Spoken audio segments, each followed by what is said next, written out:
Hello, everyone, and welcome to this ELOQUENCE Webcafé. For those of you who may not know, ELOQUENCE is pioneering the development of advanced and voice and chatbot technologies aimed at transforming unstructured dialogues into comprehensible, safe, and unbiased interactions. Our focus is on creating self-learning, adaptable models for diverse languages and use cases, emphasizing sustainability and European values, especially in safety-critical applications. And today, we'll be talking about the data governance, a topic that often sits quietly in the background of every AI project. But in reality, data governance shapes almost every decision we make when it comes to responsible and trustworthy AI. So I'm very happy to be joined with my colleagues from Privanova, Anastasiya and Aayushi.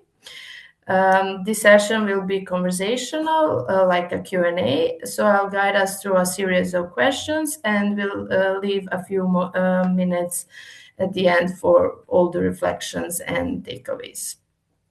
So before we dive in, I'd like to invite our speakers to briefly introduce themselves. Maybe Anastasiya, you can give us first a little bit of your background.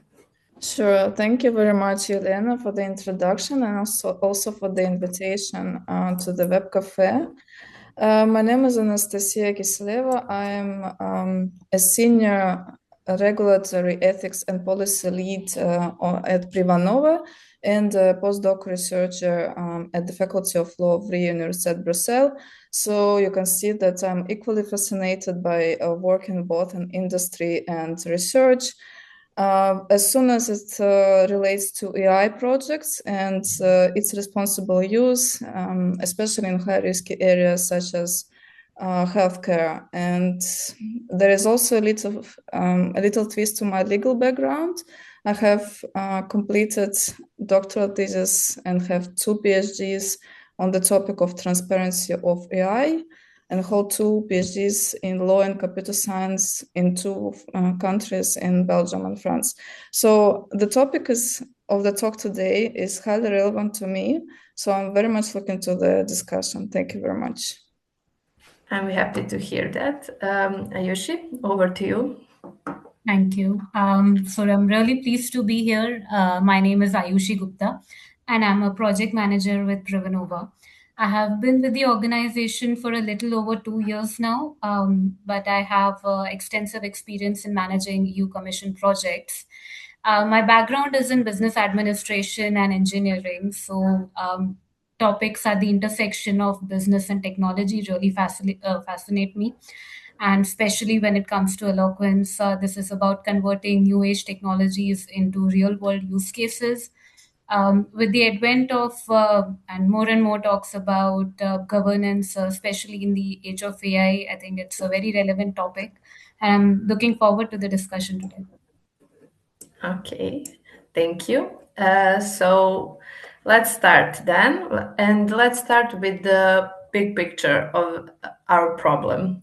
So why is, maybe Anastasiya, you can give me the answer for this. So why is data governance such a central pillar of responsible and trustworthy AI, especially in the context of EU research and innovation projects? Yes, that's a great question. Well, I normally respond quickly that without data, there is no AI. And also we can add that without good data, there is no good AI. And when it comes to trustworthy AI, it is all about trust in the data it is built on. And again, if data is incomplete, if it's biased or not relevant, AI can give also harmful results, can be biased and discriminate certain groups of people. So to avoid this, we also need to think about data governance, which is central to ensure the fundamental rights of people, the trust in the AI systems, and also to protect citizens and society. And in the EU, it's not just great practice or good exercise. It's actually the regulatory requirement. So in the AI Act in Article 10, we have the requirement of data governance for high-risk AI systems. It's for high-risk AI systems, but it can be also generally applied to others because like it's a good compliance practice. And so under this article, training, validation, and testing data sets for AI should comply for certain quality criteria and also to be governed by certain principles and procedures. And it's also important in the EU research projects because the EU places a fundamental core value to the ethics and fundamental rights of citizens. So as soon as the EU project also implements the ethics and design principles into the project since the beginning, then we can say that it actually respects the fundamental rights of citizens. Nice. Okay, but I feel like that the term data governance can sometimes feel quite abstract to people. So can you maybe explain what it actually is, and how do you personally define the good data governance in practice? And maybe what are the core principles that show that should always be in place? Yes, indeed, I agree with you that it's quite catchy words nowadays. People always often use it, but there is also a lack of shared understanding what data governance is. I totally agree with you. Well, I'm a lawyer, so I'm going to also reply from a legal perspective. And as I already mentioned, the AI Act, I will also briefly tell you about the requirements in the Article 10 that I mentioned. I don't want to just cite it. I also kind of structure it in the way that it's also easy to understand. So we can say that in that article, we can extract sort of like 8 no, which is for specifically no and for know and manage. I will explain it now, because now it's not very clear what I really mean. So first no is know your context. The AI Act requires that data should be relevant for the purpose that AI should be used for. So before designing designing AI system and more importantly implementing it, we should actually ask ourselves what we actually want to do with the AI system and how this data is going to help in this context. And also the AI Act requires that data sets should be also relevant for the geographical, contextual, behavioral, and functional settings of the AI system it's going to be used on. The next know is know your data. It means that we need to understand the availability, suitability, and representatives of the data. So we need to know the quality, and we need to ask ourselves, okay, is this data is good for the purpose that we have in mind? Or we're forcing the system to do something that we want to do, but it's actually not very relevant here. Then the next one is know your assumptions. So we need to understand what the data is meant to measure. And this assumption first needs to be explicit, because normally we just tend to think that we know what it is, but we don't pose this and don't make it explicit. And besides being explicit, we also need to document it. So we can also show compliance later. And then the fourth know is to know your sources, which is about transparency, about data sources, about where it comes from, and particularly in terms of personal data, what is the original purpose to which the data was collected on. And then there are 4 know and manage. One, know and manage your process, because also data should be prepared, annotated, labeled, and all of these steps should be also justified and documented. Again, also to show the compliance, but also to structure ourselves. Then the next one is know and manage your risks. The AI Act specifically tackles the risks of bias, so you should really think in advance how the system can be biased and what are the measures to mitigate and prevent them. Then the other one is know and manage your gaps. It's indeed about prevention of the shortcomings of the data and how we also can mitigate that. And the last but not least, and this is actually where the AI Act doesn't say much, but this is the one that I always highlight, is know and manage your roles. All that I mentioned is great, but until we understand who does what with data, and the AI Act is silent about that. So this is also where the projects and the companies can be creative and should be creative.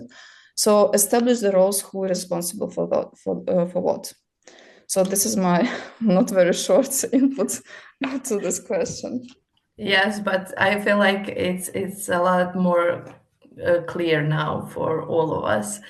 And I would like to stay on within the topic of challenges.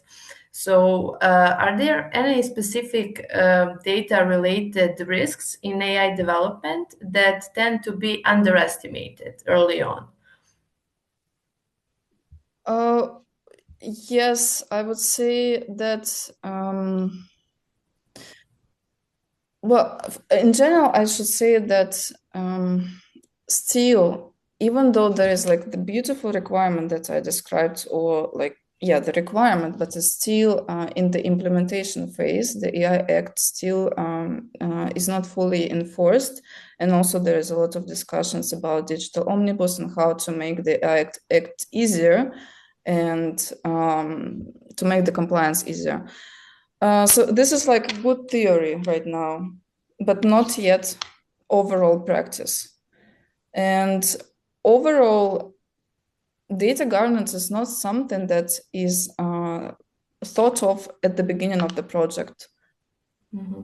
It's normally the additional layer of compliance or additional burden for tech developers, for example, unfortunately right now. And this is actually like, so the data governance itself is something that is overseen at the beginning.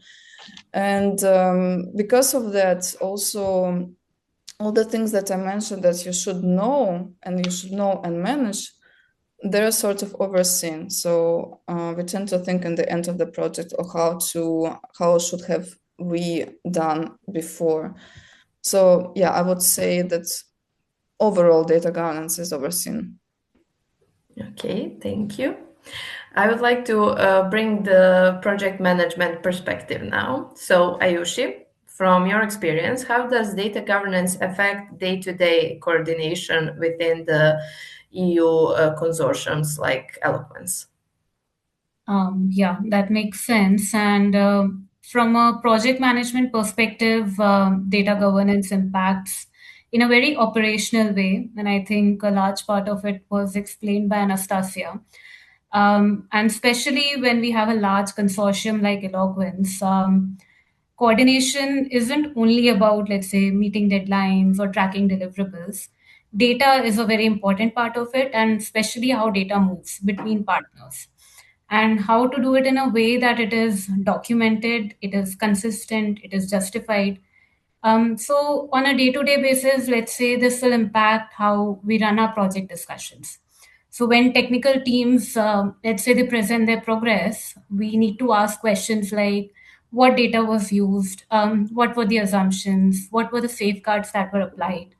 And this helps prevent, this can seem like a burden oftentimes, but this helps prevent situations later on when we have a technical milestone that was reached, but rework is later needed because the governance side wasn't addressed early enough. Secondly, it also impacts cross partner alignment. When we have multiple organizations in a large consortium like Eloquence, different partners have, let's say, different internal policies or different interpretation of what does safe sharing mean. And our role here comes to help them understand what are the governance requirements, what does it mean in a clear, practical way. And this is also that collaboration doesn't stall because of uncertainty, or even doesn't run too fast because of lack of right controls. And lastly, it also supports the reporting quality. And as you already know, that EU projects require this very strong level of transparency and traceability. And that is what data governance helps us ensure, that whatever we are reporting, it is credible, it is defensible, not only technically correct, but also it is aligned with the ethical and the legal requirements. So overall, from a project management perspective, this is how it is not just an abstract principle. It really impacts your day-to-day coordination, so that you can manage risks, you can avoid misalignment, and overall strengthen the reliability of the project outcomes. Okay, thank you.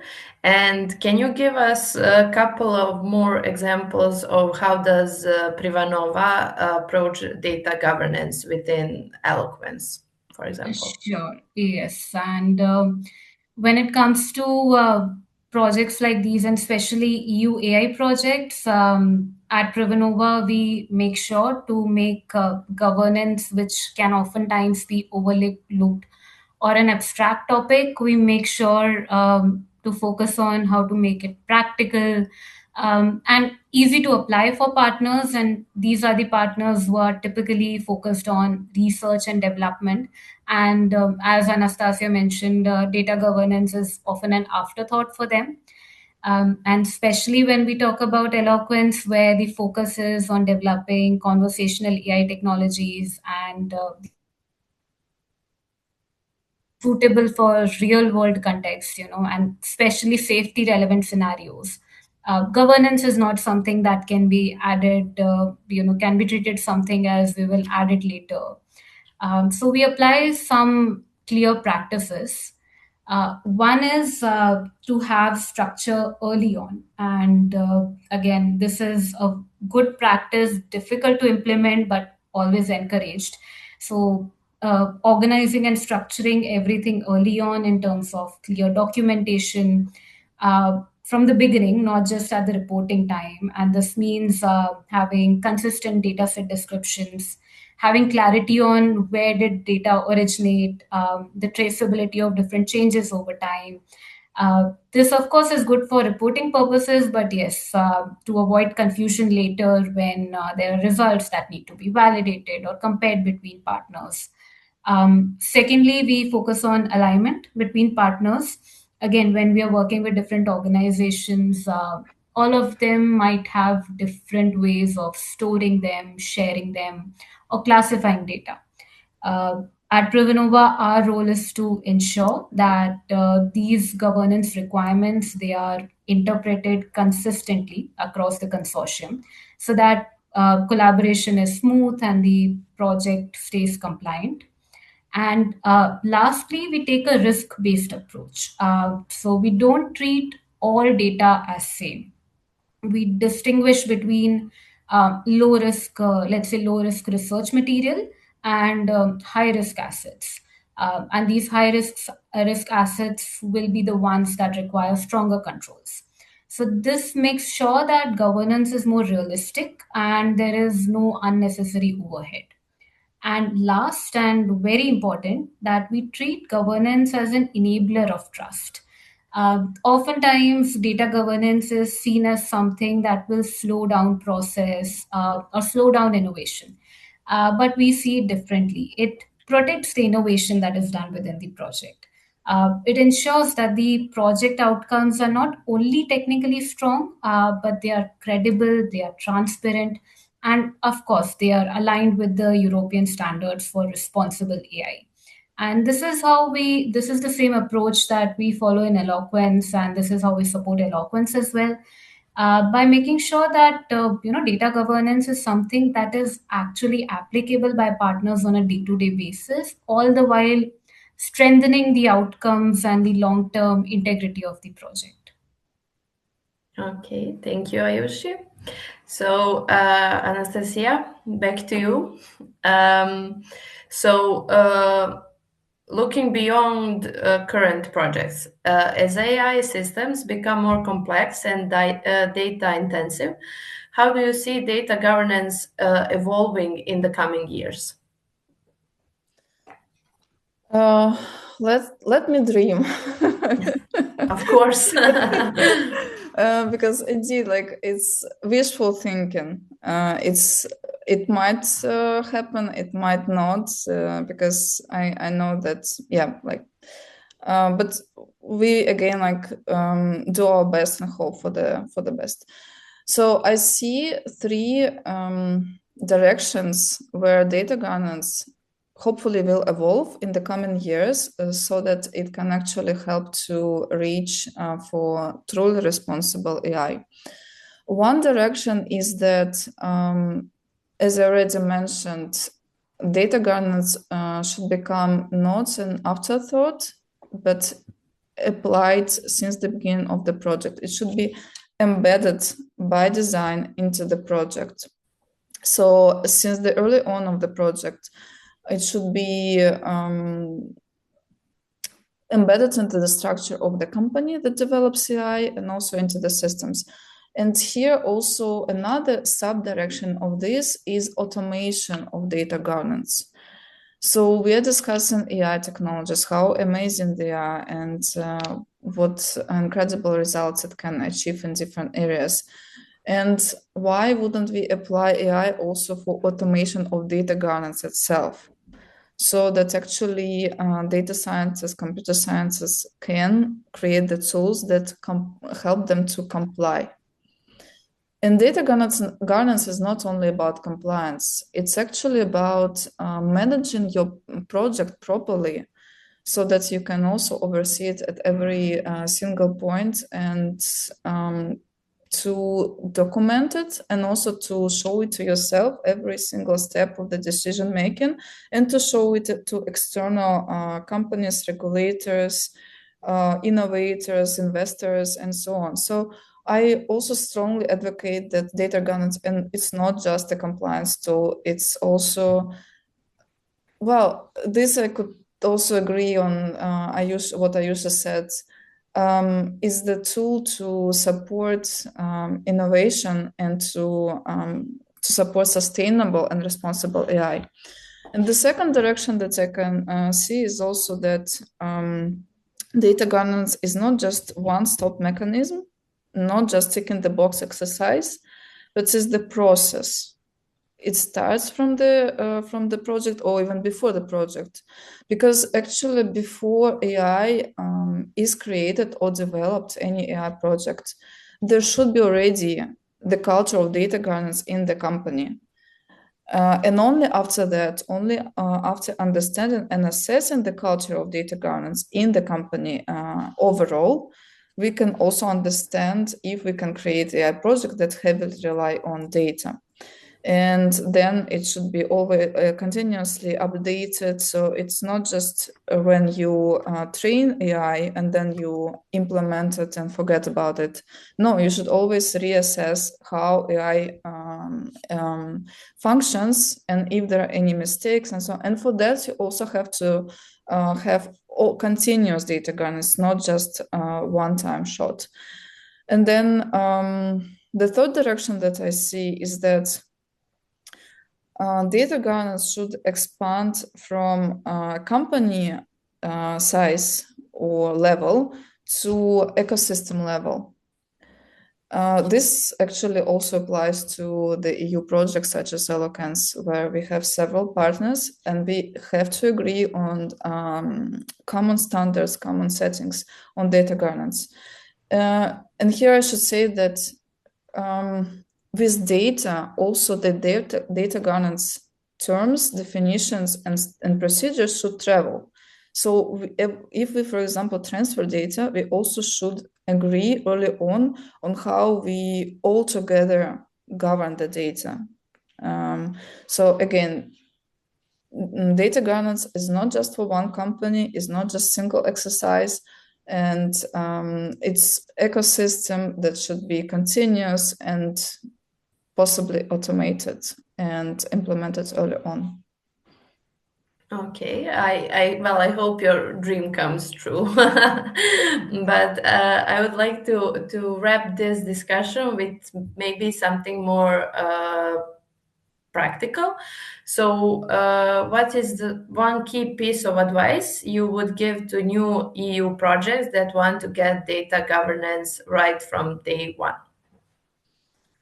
Yeah, this is where like my legal side comes. Like, so this is what I normally should do, advising companies what they should do in terms of data governance and so on.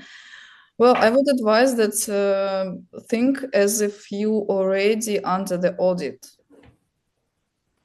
So where the heads of regulator and compliance bodies, and think what would they ask you? What are the legal requirements again? Like what the company is required to demonstrate compliance, not just be compliant, but to be able to demonstrate compliance. And for that, all the processes again should be justified and documented. And think of it like as part of the DNA of your AI projects or of your company. Again, start thinking how data governance is the part of your organization, not just your AI project, but your organization. And well, very short, I would say that projects that do that at the very early stages, they get freedom in the end. So yeah, think of it as also competitive advantage rather than compliance burden. Very nice. I think that's quite a good advice for everyone, actually. Okay, so I want to wrap this our session up. So thank you both. I think that this was quite insightful for everyone. And thanks as well to everyone who joined today. If you're interested in learning more about the Eloquence project and our work on responsible and multilingual AI, feel free to check out our website and follow our project on the social media accounts. The recording of this web cafe will soon be on our YouTube page, so make sure to follow us as well on YouTube. And with that, I would like to close today's web cafe. I hope you had a nice time, and thank you all. Have a great day, the rest of the day. Thank you very much, Elena. Thank you, Aayushi, as well. Thank you. Thank you. Bye. Bye bye.